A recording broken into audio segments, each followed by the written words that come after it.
soyayya akwai daɗi, in ka yi dace ba za ka ji haushi ba.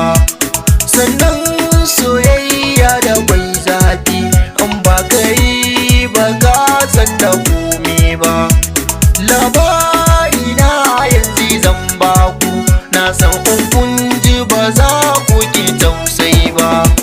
Na kasance na sha wuya a fannin so, har yanzu ban samu mai suna ba. Duk wanda na je na tinkara, domin ta ban so ba za ta yi da ni ba. Na san za ku so ku san menene silar da ban yau dace ba. Na kasance ina a cikin halin da bai zamanto daidai ba.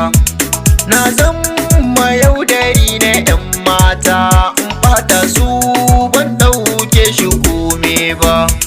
Kwatsam sai ga wata rana, ranar da ba ta zamto ta sa'a ba. Na yau gamo da wata yarinya, na nemi so ba ta yi mini na'am ba. Ta ce sai na ta halina, na zamna tsatse na ta tunanina.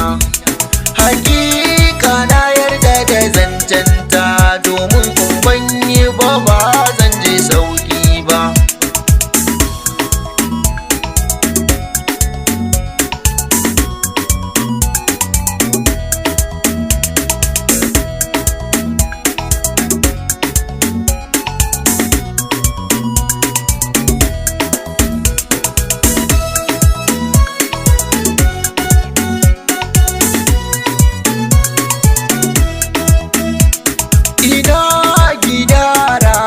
Asabar sai ga kiran wayar ta da sassafe, ta ce da ni in taimaka mata, domin tana cikin hali ba mai kyau ba.